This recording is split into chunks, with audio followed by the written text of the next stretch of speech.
Bueno, muy buenos días a todos y todas, ¿cómo están? Bienvenidos a esta tercera conferencia del ciclo Desentrañando el Derecho. En esta oportunidad estamos reunidos de manera virtual con Juan Pablo Olmo. ¿Cómo estás, Juan Pablo? Hola Daniela, ¿qué decís? ¿Todo bien? Todo bien. Bueno, les cuento que Juan Pablo es abogado, se especializa en salud mental, discapacidad, es docente de la Facultad de Derecho de la UBA. Y bueno, con él vamos a tratar un poco sobre estos temas de capacidad, las restricciones, salud mental y demás. Juan Pablo, la Convención Interamericana sobre la protección de los derechos de las personas mayores nos dice que toda persona mayor tiene capacidad jurídica en igualdad de condiciones con los otros sujetos y en todos los ámbitos y en todos los aspectos de su vida. Y que en el caso de restringir esa capacidad nos indica ciertas pautas o ciertas normas, ¿no? ¿De qué hablamos cuando hablamos de capacidad? Bueno, la capacidad, en este caso la capacidad jurídica, viene en el plano de los atributos de la persona humana, de la personalidad. Es decir, está aceptado que todo ser humano es persona para el derecho, en tanto que no hay persona sin ser humano en ese sentido, y por lo tanto viene inherente estos atributos, como ser el nombre, por ejemplo, de la persona, y también la capacidad. Por lo tanto, la capacidad es algo inherente a todo ser humano. Lo que ocurre es que la capacidad, como la conocemos nosotros, tiene como una doble faceta, es decir, la capacidad es la aptitud para ser titular de derechos y obligaciones, y la posibilidad de ejercerlos por sí mismo. Es Claro. decir, justamente ahí están las dos facetas. O sea, por un lado, la capacidad de derecho, de ser titular de derechos y obligaciones jurídicas, y por otro lado, la posibilidad de ejercer por sí mismo esos derechos de los cuales uno es titular. Ergo, yo soy mayor de edad, soy plenamente capaz, tengo derechos y los puedo ejercer por mí mismo. Ese es el plano, digamos, de la capacidad jurídica en este caso. Bien, Y en todo caso, una persona mayor, a la luz de la Convención Interamericana, no escapa a esta regla general en tanto que persona humana. Tiene exacto. capacidad plena, al igual que cualquier persona humana. Bien, entonces podemos decir que cuando estamos hablando de la capacidad, estamos hablando de un verdadero derecho humano, por así decirlo, o sea, porque cuando se pone en tela de juicio estamos disponiendo sobre derechos, como vos decías, que son tan inherentes a la persona como la autonomía, la libertad y demás, ¿no? Sí, exactamente, al punto de que si decimos que la capacidad es un atributo de la personalidad de la persona y que todo ser humano es persona, no podemos pensar en un ser humano sin capacidad. Lo que ocurre es que a partir de este desdoblamiento entre las posibilidades de tener derechos y la posibilidad de ejercerlos por sí mismo, en esta última parte, digamos, en la posibilidad de ejercer por sí mismo esos derechos, ahí donde nacen, digamos, el campo para que se den algunas restricciones según algunos estándares, sea en razón de la edad, en razón de la salud mental, etc. Pero evidentemente nos estamos metiendo con parte del desenvolvimiento de la libertad humana, cuál es la posibilidad de tomar sus propias decisiones para cada uno de nosotros, con lo cual meterse con la capacidad jurídica es meterse justamente con el plano de los derechos humanos, con el plano del derecho internacional de derechos humanos. O sea, es un tema Claro. sensible y hay que estar, digamos, bien atento a cómo se hace. Bien, bueno, entonces sabemos que la regla siempre es la capacidad, pero también sabemos que hay muchas situaciones en donde preservar esa capacidad plena puede colocar de alguna u otra forma a la persona en un estado de indefensión, ¿no? Entonces, ¿en qué supuesto se puede restringir esa capacidad y quién puede restringirla? Bueno, mira, las restricciones vienen básicamente desde dos fuentes, o de la ley o de la decisión de un juez. Por ejemplo, un niño de 1 año tiene derechos, pero evidentemente no puede ejercerlos por sí mismo, Claro. sino a través de sus padres, que son sus representantes legales.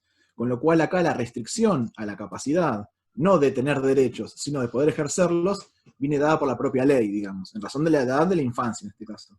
Ujú. Ahora bien, por otros criterios, por ejemplo, las adicciones, las alteraciones mentales, habla la legislación actual, por estos motivos es un juez ahora el que puede a una persona, por ejemplo, que tenga 30 años, 40 años, 50 años, restringirle esto que antes era la regla de la capacidad, restringírsela por estos motivos para determinados actos. Con lo cual, acá es un juez quien, luego de evaluar a la persona, entiende que para su protección justamente corresponde restringirle en alguna medida, ¿sí?, ciertos actos, ciertas funciones, justamente por motivo de la salud mental, por ejemplo. Que Claro. acá ya no es la ley prevé que pueda ocurrir esto, pero quien finalmente lo hace es un juez. Bien, bárbaro. ¿Y cuál es la diferencia entre esto de designar sistemas de apoyo y declarar la incapacidad de una persona y designar un curador? O sea, ¿en qué casos procede? Bueno, esto es bastante novedoso. Por empezar, uno habla de apoyos actualmente, pero al menos en nuestro derecho están establecidos desde el año 2015 con el nuevo Código Civil y Comercial de la Nación, independientemente de que los apoyos ya venían de antes de la normativa internacional, ¿sí? Claro. Puntualmente la Convención sobre Discapacidad de la ONU. Pero lo que ocurría antes con el viejo código es que estaba sustentado en un modelo de blanco o negro, de todo o nada.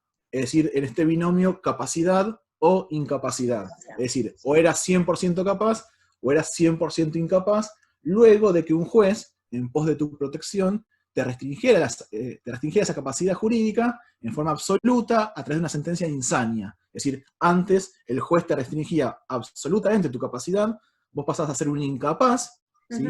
Que tenías derechos, pero no podías ejercerlos por vos mismo, y en tanto incapaz por insania, se te designaba un curador que era tu representante legal, quien tomaba Claro. decisiones en tu nombre como un padre respecto a un hijo de 1 año de edad. Esto se fue, digamos, ayornando, se fue morigerando con el paso de los años, hasta que en la actualidad, ahora sí ya hablamos de apoyo, porque ya nos corrimos de la regla de blanco o negro, sino que hay en el medio una infinidad de grises, sobre la base de que el juez lo que se dice que tiene que hacer una sentencia cuando restringe la capacidad es hacer una especie de traje a medida. Esto es, el juez no le dice a la persona, o sos capaz o sos incapaz. Bueno, vamos a construirte en tu sentencia un traje a medida conforme a tus especificidades, a tus requerimientos, tus necesidades, en base al cual vamos a restringirte ciertos actos. Y bueno, y para esos actos que te restringimos, vas a contar con una asistencia de un apoyo que te avale a vos en la toma de decisiones, ¿sí? Que después podemos ver cómo funcionan los apoyos. Pero, en todo caso, ahora la regla al momento de restringir es estos grises, digamos, esta gradualidad, estos actos determinados. Y para eso se designa apoyo. Ahora bien, el código no elimina el supuesto más grave, que es la incapacidad, es decir, sería en el otro extremo, donde ante un supuesto de excepción, el juez aún actualmente puede declarar tu incapacidad y ahí ya no te designa un apoyo, te designa un curador. Con Claro. lo cual, los apoyos actualmente están vinculados a la gradualidad de la capacidad, ¿sí? Cuando vos sos por regla capaz, pero con ciertas restricciones, y para eso se te designa apoyo, y en el extremo más excepcional, ahí ya no, ahí ya se te declara incapaz, y para reemplazar ese impedimento propio de la incapacidad se te designa un curador. Bien, para dejar en claro, el código habla de sistemas de apoyo para aquellos casos que haya, por ejemplo, alguna adicción o alguna alteración mental, siempre que se estime que conservar la plena capacidad puede causar un daño a la persona o a sus bienes, ¿no? Claro, ahora, al momento de restringir, la regla es esa, es la capacidad restringida por motivos de adicciones, o dice el código de alteraciones mentales permanentes o prolongadas que hagan presumir un daño a la persona o bienes si es que no se le restringe la capacidad. Para Bien. esos supuestos, que ahora para mi gusto serían el 99% de los casos, digamos, la inmensa mayoría, se designa apoyo. Si son personas capaces, con ciertas restricciones, por estos motivos que dijimos de adicciones o alteraciones mentales, y la consecuencia es la designación de apoyo. Y el caso más grave de todo, que sería excepcional. Fíjate vos que el Claro. código habla de la persona que esté absolutamente imposibilitada de interaccionar con el entorno y manifestar su voluntad. Con lo cual, Exacto. ese caso realmente grave, donde no hay voluntad manifestada, exteriorizada, ahí se te declara incapaz y se te designa, por excepción, un curador. Bien, clarísimo. Bueno, ¿y quiénes están legitimados para pedir esta restricción de la capacidad? Bueno, tanto el caso de la capacidad restringida con apoyos o la incapacidad con un curador, el código prevé una enumeración taxativa de personas autorizadas para promover, para iniciar el proceso.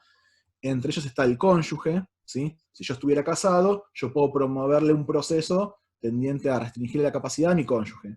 No solo el cónyuge, el conviviente también. O sea, el conviviente es una figura novedosa para el código, en tanto que en el código anterior no receptaba como legitimado. ciertos parientes dentro de algunos grados, ¿sí? No parientes muy lejanos, sino los más próximos pueden también promover el proceso.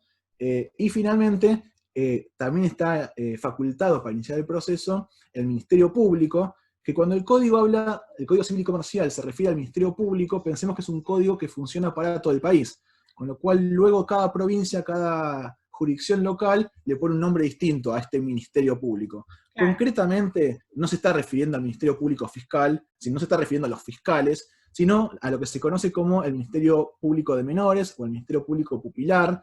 Esto es el defensor de menores e incapaces, el asesor de incapaces. Cada provincia lo llama distinto, con lo cual siempre queda la posibilidad de que el defensor de menores pueda promover el proceso tendiente a restringir la capacidad jurídica y eventualmente, subsidiariamente, todas las personas que no están legitimadas para iniciarlo, porque no son ni cónyuge ni conviviente, ni son parientes, lo que les queda en todo caso es acudir al defensor de menores incapaces, plantear la situación, y es justamente luego la defensoría quien puede iniciar el proceso. Bien, claro, eso, ahora me acuerdo de una situación que se planteó, en una charla que nosotros dictamos en el 2017, en el cual una trabajadora social, ella trabajaba en una institución gerontológica y nos planteaba que había tomado conocimiento que una persona que estaba internada en la institución había tenido una ACV y sus parientes habían comenzado a disponer de ciertos bienes. Entonces su duda era qué hacer ante esta situación, si ella como profesional externo podía poner en conocimiento del Ministerio Pupilar esta situación para que comience a actuar de oficio. Claro, a ver, en principio, la trabajadora social, en este caso, como tal, no podría promover el proceso porque claro, no está legitimada. No está legitimada. Solo le queda plantear la situación, hacer la denuncia ante la Defensoría de Menores. Y la Defensoría de Menores, cuando ve esta situación, lo que hace es promover el proceso. Claro. Con lo cual, el caso de la ACV, el estado de coma, los casos más graves, digamos, donde la persona quizás puede estar en una situación de absoluta incomunicación con el entorno, ahí claro, sería el caso más gravoso. Sí, el caso excepcional donde se designa un curador. O si no se da el caso excepcional, bueno, una restricción para ciertos actos con la consecuente designación, en lugar de curador, de apoyo. Pero en ese caso, esta profesional, lo que le queda la posibilidad es concurrir justamente a la Defensoría de Menores. Bien, bárbaro. ¿Y cuáles son los derechos que tiene la persona durante la tramitación del proceso? Bueno, es interesante porque en realidad hubo modificaciones en la nueva legislación que rige desde hace unos años al respecto, y más allá de algunos detalles que puedan plantear la legislación de procedimiento en cada provincia, a nivel nacional, el código también lo que marca son ciertas pautas mínimas, de garantías mínimas, que se tienen que observar en todo el país. Y luego cada jurisdicción, cada provincia, hace con su código de procedimientos lo que mejor le parezca, adaptado a esa situación de esa región, claro, pero en tanto en cuanto respete las pautas mínimas del Código Nacional. Y el Código Nacional lo que dice, el Código Civil y Comercial, es que la persona tiene, por empezar, ella misma incluso, que justo no te lo mencioné antes, la posibilidad de iniciar el proceso. ¿Sí? No era el ejemplo que vos me ponías de una persona con una CB, digamos, ¿no? Pero claro, una persona puede, previendo sus acciones, su alteración, digamos, mental, puede querer iniciar ella misma su proceso. Esa es la primera pauta a tener en cuenta. Segundo, debe actuar con asistencia letrada. Esto es, antes se le asignaba un curador provisorio. Fíjate vos cómo el modelo de sustitución en la posibilidad de tomar decisiones que se consolida con la asignación de un curador para el incapaz, antes estaba previsto que se pueda adelantar esa solución, esto es, que durante el proceso se designa un curador, pero de manera provisoria, durante el proceso, digamos. Ahora eso fue reemplazado, ¿sí?, por otra solución distinta que tiene que ver con la posibilidad que la persona justamente actúe por sí misma, no con un curador, pero con asistencia letrada, esto es, el derecho a contar con un abogado. Al punto que, si la persona no se elige un abogado para sí mismo, un abogado particular, el Estado le provee un defensor público, un defensor oficial, es decir, asistencia letrada para el proceso, porque la ley no prevé que vos no puedas no tener abogado, digamos, vos tenés que tener abogado para hacer valer tus derechos. Se prevé, bueno, evaluaciones, pruebas, antes era una prueba médica, una prueba psiquiátrica, propio del modelo médico, tenía mucho peso la evaluación psiquiátrica de la persona.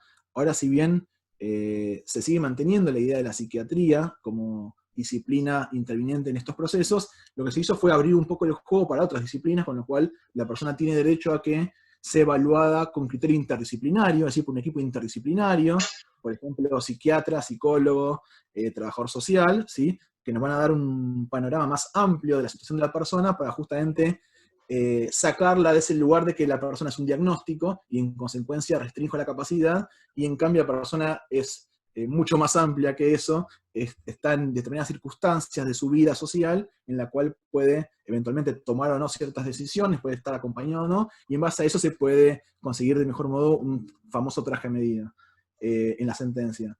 Tiene derecho también, por ejemplo, a lo que a mí me gusta decirle, verle la cara al juez. Esto es, hay una La audiencia. inmediatez. Exactamente, la inmediatez, o sea, bueno, primero que su centro de vida va a determinar justamente quién es el juez competente para intervenir. No es que Claro. vos vivís en Capital Federal y tu juez es el de Jujuy, no. O sea, si vos estás en Rosario es el juez de Rosario, etc. Y parte de esa inmediatez que tiene que ver con la participación en el proceso, tiene que ver también con que el código prevé que vos, previo a resolver, sí o sí tenés que convocar una audiencia a la persona. Es decir, la persona tiene que ir personalmente al juzgado para que el juez la conozca y tenga una entrevista. Y eventualmente, si por algún motivo no se puede trasladar, es el propio juez, ¿sí? Quien debe concurrir, por ejemplo, a su lugar de internación, a su domicilio, donde fuera. Puede apelar la sentencia si no está de acuerdo. Es decir, están pautadas, digamos, varias garantías, varios derechos en la legislación, digamos, nacional, que luego cada jurisdicción local puede ampliarlo, pero lo que no puede es desconocerlos, digamos. Claro. Bien. ¿Y cuáles son los alcances de la sentencia que dicta el juez y si la persona puede pedir la revisión de esa sentencia? Bueno, es muy interesante tu pregunta, porque la respuesta sería no lo sé, porque va a ser cada sentencia en particular, va a ser un Claro, mundo distinto, justamente. Porque si vos me preguntas esta pregunta hace 10 años, yo te hubiera dicho, mirá, tenés varios encuadres jurídicos, es decir, varias posibilidades para el juez. Tenés a esta persona una sentencia de insania, a esta persona una sentencia de inhabilitación, está bien marcado, digamos. Ahora, básicamente es o capacidad restringida o incapacidad, que es el caso más excepcional, dijimos, ¿no? claro. La capacidad restringida, lo interesante de esto, lo novedoso y lo maravilloso es la gradualidad que te da la pauta de que conforme a cada situación particular, de cada evaluación concreta, de cada persona que fue llevada al proceso, te encontrás con una realidad distinta, con lo cual sería el traje a medida para esa persona. ¿Qué alcances tiene? Lo que diga el juez en su sentencia, para esa Exacto. persona. ¿Sí? Y ahí va a limitar los actos que en realidad no podría realizar para su protección, ¿no? Claro, en realidad lo que limita concretamente son actos que no puede realizar la persona por sí Por sola. sí sola, claro. Por sí sola. Yo como persona mayor de edad tengo derecho a, no sé, a comprar un auto eventualmente y hacerlo por mí mismo. ¿Sí?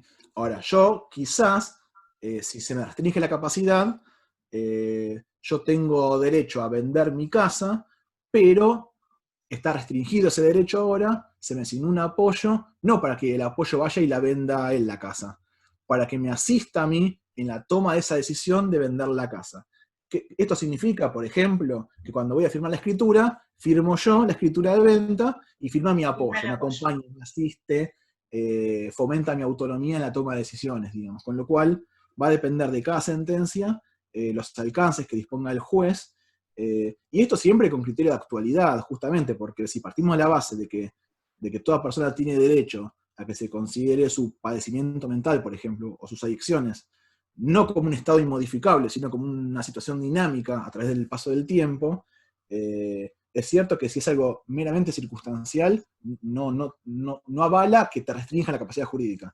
Ahora, si es permanente, dijimos, o prolongado, que sea prolongado no significa que es para siempre, con lo cual el código también prevé la pauta que cada 3 años, cuanto menos cada 3 años, hay que revisar la sentencia. Revisar la sentencia. Con lo cual, respondiendo a tu pregunta, la propia persona o alguno de los demás legitimados, digamos, puede pedir la revisión de su sentencia, la propia persona cuando quiera, si quiere al año siguiente, pero va a tener que demostrar que la situación cambió, digamos. En todo caso, lo que ocurre es que si nadie pide nada, al menos cada 3 años el juez sí o sí tiene que proceder a revisar esta situación, por más que nadie se lo pida, y en todo caso adecuar esa sentencia, ese traje en medida, a esta nueva realidad de la persona. Claro. Bien.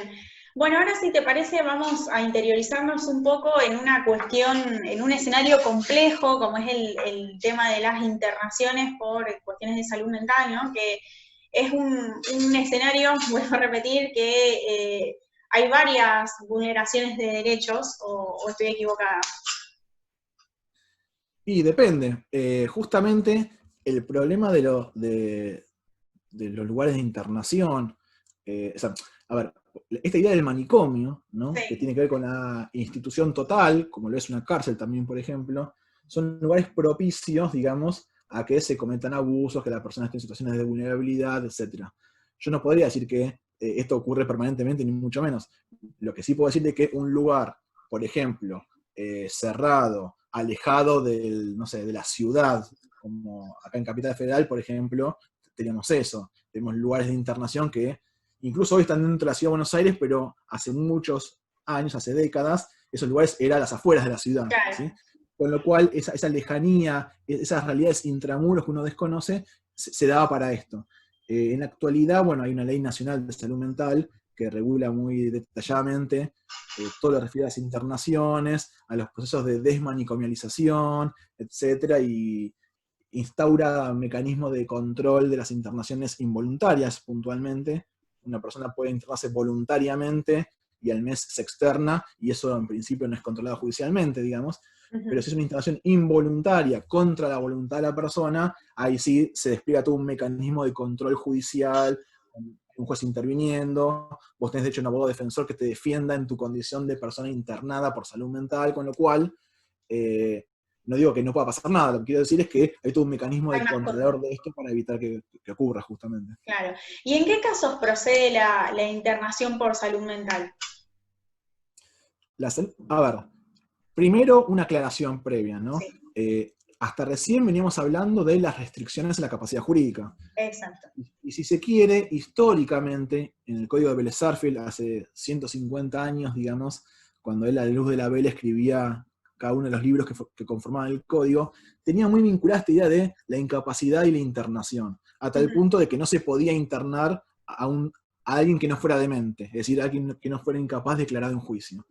Esto, luego de décadas, ya hemos aprendido y nos hemos interiorizado de que una cosa es la posibilidad de restringir la capacidad jurídica y otra cosa es el ámbito de los tratamientos de salud mental sean bajo la modalidad ambulatoria por internación. Con lo cual, la primera aclaración es que no estamos en el ámbito de la restricción de la capacidad jurídica. Bien, Estamos en el ámbito de que una persona requiere un tratamiento que como regla es voluntario, uno accede voluntariamente al tratamiento con su consentimiento, como regla es ambulatorio, y como excepción, una persona quizás ya pueda pensar de que no puede sostener un tratamiento ambulatoriamente y quiere internarse, con lo cual acá también el siguiente paso es la internación, pero la internación también por regla es voluntaria, ujú, y excepcionalmente la internación, ya no ambulatoria, la internación puede ser que no sea voluntaria, sino involuntaria, y esto solo se puede dar cuando haya riesgo cierto e inminente para sí o para terceros, ¿sí? De que se provoque un daño, por claro. ejemplo,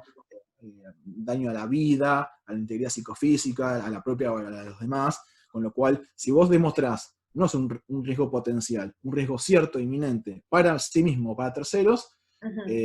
se puede llevar a cabo una internación involuntaria por salud mental, aun cuando vos no quieras.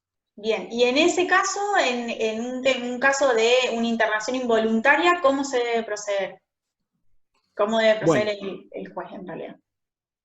a ver, la ley básicamente plantea el escenario de que la persona está internada, ¿sí? La Ujú, persona se internó involuntariamente sobre la base de que los equipos interdisciplinarios, al igual que para restringir la capacidad, acá para internar también es un equipo interdisciplinario, determinó que vos estabas en una situación de riesgo cierto e inminente y por lo tanto dispuso tu internación. Vos, a instancias de ellos, vos estás internado actualmente y ahí nace la obligación inmediatamente dentro de las 10 horas de comunicar esta internación al juez.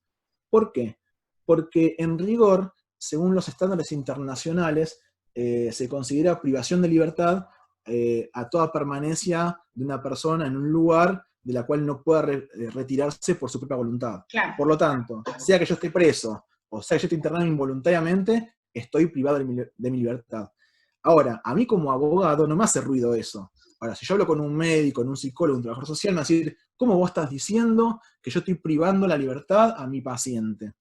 Por eso, es una terminología que hay que tener cuidado también justamente para no herirse sensibilidades ni mucho menos, pero lo cierto es que si vos estás internado, ¿sí?, por salud mental, o estás en una situación de riesgo cierto inminente para tu protección, para el cuidado de tu vida, aún así estás privado de tu libertad.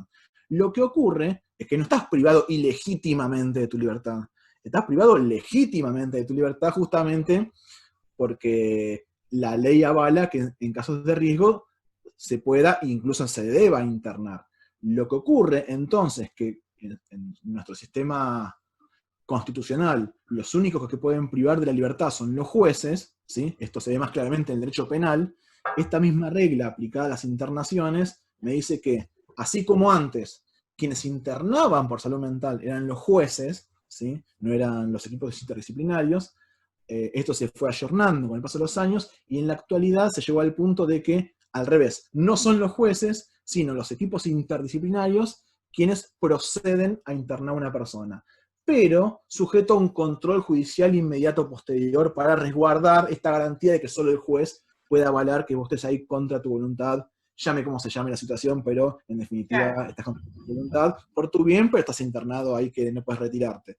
Con lo cual ahí nace la obligación inmediatamente de comunicarlo al juez, ahí se judicializa el tema, se abre un expediente judicial que va a durar lo que dure la internación involuntaria. Es decir, si la internación duró 2 meses, el expediente judicial a los 2 meses se archiva. Si egresó la persona, se archiva el expediente. Y dentro de esos 2 meses, por ejemplo, hubo un juez que controló, que le pidió informes periódicos al lugar de internación, la persona tuvo acceso a un abogado defensor, etc. Es decir, se rodea esa internación de garantía justamente Gracias. para evitar esto que planteas vos como escenario, la posibilidad de que se vulneren sus derechos, digamos. Bien, bueno. ¿Querés que hablemos un poco de la diferencia entre incapacidad y discapacidad, que muchas veces se suele prestar a confusión, ¿no? Muchas veces bastantes, yo Sí. diría.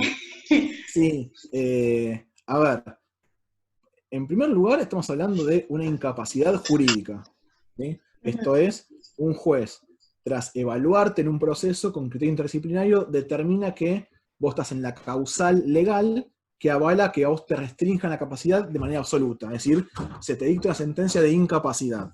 Con lo cual, es una incapacidad jurídica que deriva en que vos no puedas tomar decisiones por vos mismo, porque vos no puedes exteriorizar tu voluntad justamente, sino que lo hagas a través de un representante legal. Esto es, el curador es tu representante legal, quien te representa a vos en la toma de decisiones. Esa sería la incapacidad jurídica. Y como dijimos, la capacidad restringida es algo más light, es decir, una cuestión gradual y no con curador, sino con apoyos.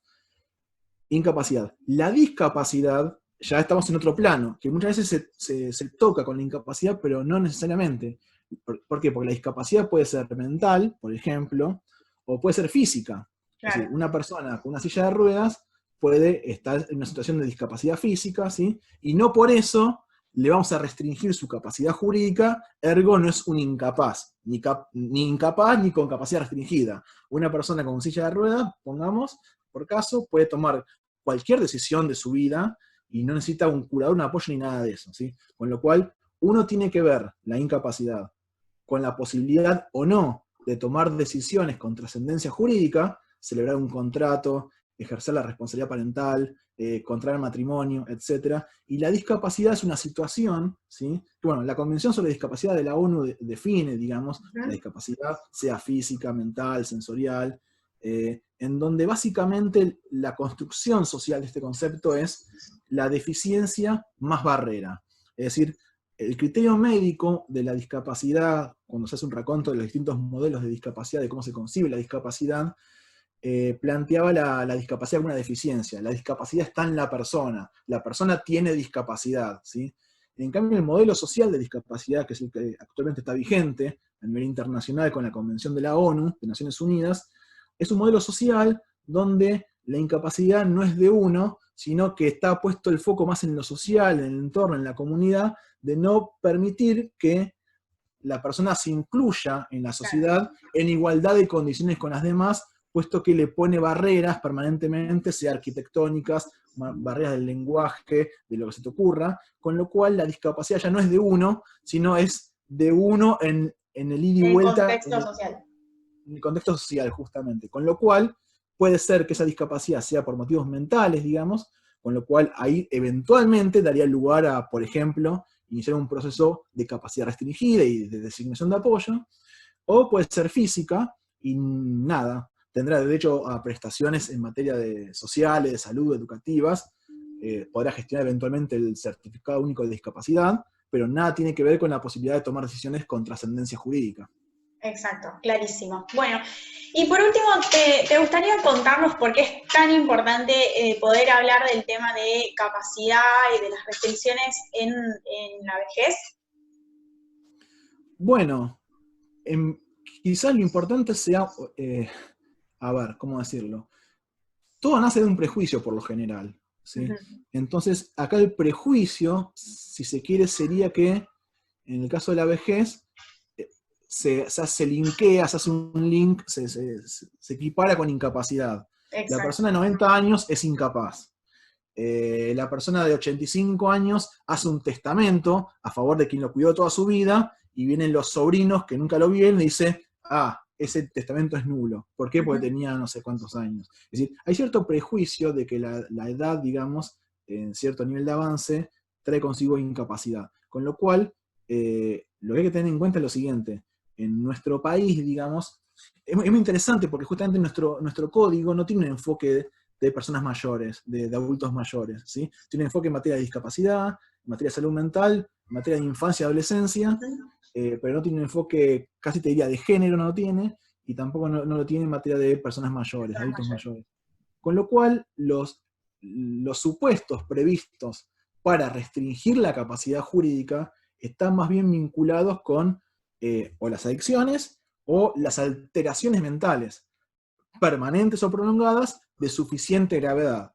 Por lo tanto, si vos a una persona mayor, no por ser mayor, sino porque tiene una alteración mental permanente o prolongada de suficiente gravedad, ahí podés restringirle su capacidad jurídica y la consecuente asignación de apoyos. Pero no la edad por la edad misma. Vos Exacto. podés tener una persona de 90 años y es muy lúcida, o incluso no sea tan lúcida, porque hay una cuestión, también es innegable, que una persona de 90 años no tiene el mismo desarrollo que una persona de 20 años, y viceversa. Son dos realidades distintas.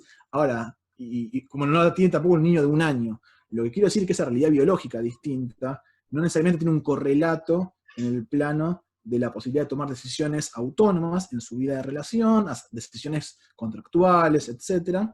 Y por lo tanto no se puede plantear de ninguna manera que una persona mayor deba ser restringida en su capacidad jurídica por el solo hecho De ser de, de ser mayor. Sí, eventualmente, por otros motivos, por razones de adicciones o lo que fuera, pero ya es indistinto el tema de la edad en ese caso. bien, perfecto, quedó clarísimo. Bueno, Juan Pablo, muchísimas gracias por participar, por sumarte a esta iniciativa para hablar de estas cuestiones que son tan importantes y que, como decíamos, muchas veces se prestan a confusiones. Así que bueno, muchísimas gracias.